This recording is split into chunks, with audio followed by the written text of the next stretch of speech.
सही हो गया। लेकिन कहते ना इतनी खूबसूरत थी कि उसका दिल मुतमईन नहीं था। तीसरी मर्तबा उसने फिर बदअहदी की और फिर हाथ बढ़ाया, फिर हाथ सब चल पड़ गया, आगे नहीं बढ़ा। कहता है कि मैं कसम खाता हूं अपने रब की, जिसको वो रब मानता था, मैं अपने माबूद की, अपने खुदा की कसम खा के कहता हूं अब हाथ नहीं लगाऊंगा, मुझे आखिरी बार माफ कर दे और दुआ कर। सारा ने फिर दुआ की, उसने छोड़ दी। और अपनी लौंडी, लौंडी जानते हो खादिमा, खिदमत करने वाली, जो उस बादशाह की लौंडी थी, खादिमा खिदमत करने वाली हाजिरा, उसने वो लौंडी सारा को दे दी कि ये तुम ले जाओ और ये तुम्हारे रास्ते में काम आएगी, इसको मैं तुम्हें दे रहा हूं बतौर गिफ्ट। हजरत सारा जब हाजरा को लेकर आई तो पूछा कि मेरे शौहर इब्राहिम कहाँ हैं?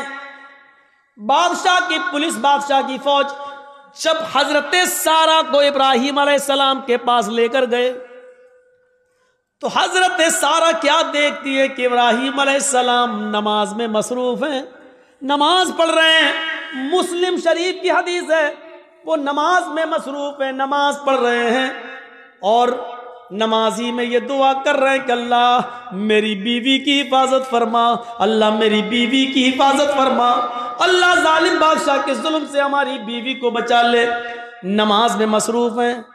मेरे भाइयों, जब सारा के ऊपर मुसीबत आई और जालिम बादशाह ने जब उनको पकड़ा और अपने आगोश में लेना चाहा तो उनके पति इब्राहिम अलैहिस्सलाम नमाज के अंदर गिर जाते हैं, नमाज में मसरूफ हो जाते हैं, नमाज पढ़ना शुरू कर देते हैं। गौर कीजिए, जब किसी के ऊपर मुसीबत आए तो उसको नमाज के अंदर नमाज पढ़ना चाहिए, उसको नमाज के अंदर अल्लाह रब्बुल आलमीन से दुआ करनी चाहिए, क्योंकि नमाज एक माँ है, आपको अपनी आगोश में ले लेगी और जब आप नमाज की आगोश में आ जाएंगे तो सारे खतरों से महफूज हो जाएंगे, सारे खतरों से आप अलग हो जाएंगे, फिर कोई खतरा नहीं रहेगा, टल जाएगा वो खतरा।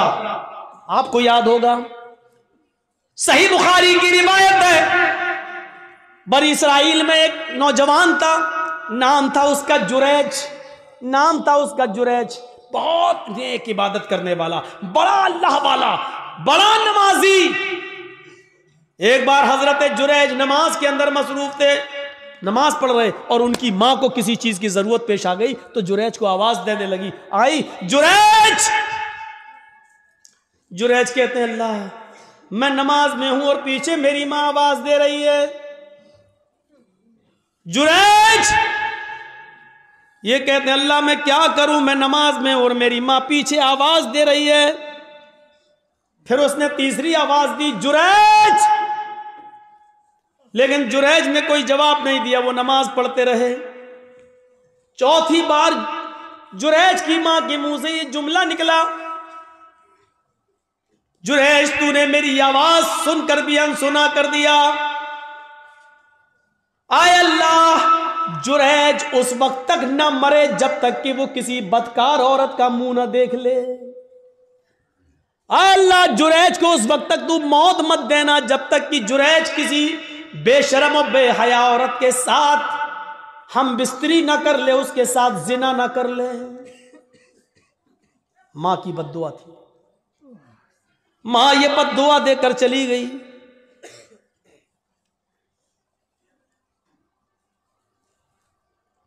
फिर क्या होता है, 2, 4, 5 दिन के बाद एक औरत जुरैज के माबत में जहां वो इबादत करते थे उसी में गुजरा था, उसी हुजरे में खूबसूरत औरत आती है और जुरैज से कहती है, जुरैज उदनु मिन्नी, आओ मेरे करीब आओ और मुझसे जिना करो। जुरैज ने कहा अल्लाह की पनाह, मैं ऐसा गलत काम नहीं कर सकता, मैं अल्लाह का नेक बंदा हूं, उसकी इबादत में मैं अपनी जिंदगी गुजार रहा हूं, चलो जाओ यहां से हटो, यह गलत काम मुझसे नहीं होगा। जुरैज ने उस औरत को भगा दिया। वो औरत परेशान थी, सीधे जंगल में जाती है और वहां बकरियां चराने वाले एक चरवाहे के साथ वो जिना कर लेती है, शिकार हो जाती है जिना का। 9 महीने 10 महीने गुजर जाते हैं, 9 महीने के बाद उस औरत के बच्चा पैदा होता है। हमल ठहर गया था। 9 महीने के बाद जब बच्चा पैदा हुआ तो उस चरवाहे का तो पता ही नहीं कि वो कहां का रहने वाला था, कहां चला गया, और न ये औरत उसको पहचानती थी। बस जुनून था उसको किसी से मिलने का, मिल लिया वो। ये जुरैज नहीं मिला तो जंगल के चरवाहे के पास चली गई, लेकिन चरवाहे का पता नहीं। 9 महीने से इसके घर में जब बच्चा पैदा होता है तो पूरे गांव वाले इस पर भिल पड़े, है तेरी शादी नहीं हुई, बच्चा कहां से आया। जब उसको ज्यादा परेशान किया गया और गंभीरता से इस बात को ली गई कि पूरा समाज बदनाम हो जाएगा, बता पहले ये बच्चा किसका है, तो उस औरत ने जुरैज का नाम ले दिया। उस औरत ने जुरैज का नाम ले लिया कि इस बच्चे का बाप जुरैज है। आजकल तो डीएनए टेस्ट हो जाएगा, पता चल जाएगा किसका बच्चा है, लेकिन उस जमाने में तो डीएनए